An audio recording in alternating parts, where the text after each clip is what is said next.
పెద్ద ఇమేజ్ ఉన్న స్టార్ హీరోలతో సినిమా చేస్తున్నప్పుడు యాక్షన్ పార్ట్ లేకుండా కేవలం ఎంటర్టైన్మెంట్ ఎమోషన్స్తో బ్యాలెన్స్ చేయడం చాలా కష్టం. ఎందుకంటే ఇవి మాస్కు అంత సులభంగా కనెక్ట్ కావు. వాళ్ళ అంచనాలు అందుకోలేవు. అలా అని మసాలా ఫైట్లు ఉంటేనే చూస్తారు అని కాదు. అలా అయితే పెళ్లి సందడి, నిన్నే పెళ్లాడతా అంత భారీ విజయం అందుకునేవి కాదు.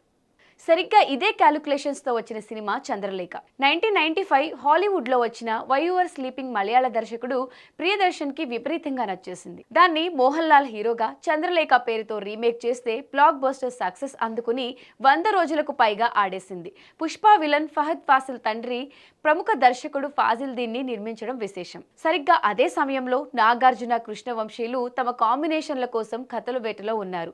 నిన్నే పెళ్లాడతా ఘన విజయం సాధించాక కృష్ణవంశీ స్వంత డబ్బులతో తీసుకున్న సింధూరం ఆర్థికంగా తీవ్ర నష్టాలు తెచ్చిపెట్టింది. కంబ్యాక్ కోసం కసిగా ఉన్న టైం అది. ల్యాండ్ మార్క్ అన్నమయ్య తరువాత నాగార్జునకు రక్షకుడు, ఆవిడ మా ఆవిడే, ఆటో డ్రైవర్ ఇలా హ్యాట్రిక్ ఫ్లాపులు పలకరించాయి. అందుకే ఈసారి మంచి ఎంటర్టైనర్ తీయాలనుకున్న ఉద్దేశంతో చంద్రలేఖ హక్కులను కొనేశారు. ప్రియదర్శన్తో నాగార్జునకు 1991లో నిర్ణయం తీసినప్పటి నుంచి చనువు ఉంది. పైగా అదే ఏడాది వచ్చిన కిల్లర్ దర్శకుడు ఫాజిలే చంద్రలేఖ ప్రొడ్యూసర్. అందుకే అడగ్గానే ఎక్కువ రేట్ డిమాండ్ చేయకుండా డీసెంట్ ధరలకు డీల్ క్లోజ్ చేశారు. టైటిల్తో సహా ఏది మార్చకుండా రీమేక్ చేయాలని నిర్ణయించుకున్నారు. రచయితలు వెంకట్రావు, లక్ష్మీపతి స్క్రిప్ట్ సిద్ధం చేసుకున్నారు. రమ్యకృష్ణ, ఈషా కొప్పికర్ టైటిల్ పాత్రలకు ఎంపిక కాగా, నిన్నే పెళ్లాడతా సెన్సేషనల్ సందీప్ చౌతా సంగీతంలో కృష్ణవంశీ మంచి టీంని సెట్ చేసుకున్నారు.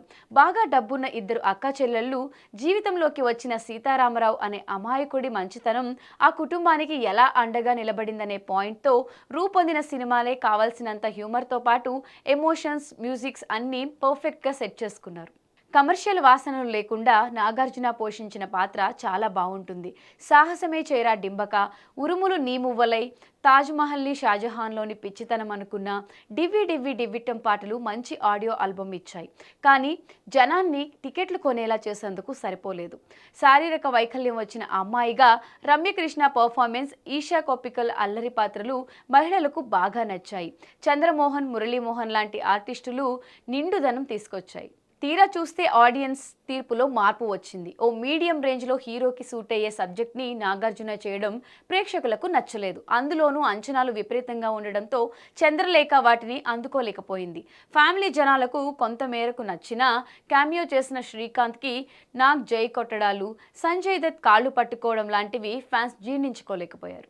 1998 ఆగస్టు 30న రిలీజ్ అయిన చంద్రలేఖ నిలవలేకపోయింది. క్లీన్ ఎంటర్టైన్మెంట్ ఉన్నప్పటికీ ఆదరణను నోచుకోలేకపోయింది. రీమేక్ వద్దనుకుని చివరికి కథ దొరక్క దీన్ని తీసుకున్నందుకు కృష్ణవంశీ చాలా ఫీల్ అయ్యారు. మంచి పాటలు, చక్కని హాస్యం ఇవన్నీ హై పరువులో నలిగిపోయి ఫ్లాప్ చేతికి ఇచ్చాయి. సరిగ్గా దీనికి వారం ముందు విడుదలైన పవన్ కళ్యాణ్ తొలి ప్రేమ బాక్సాఫీస్ వద్ద సునామీ సృష్టించడం చంద్రలేఖకు మరింత డ్యామేజ్ చేసింది.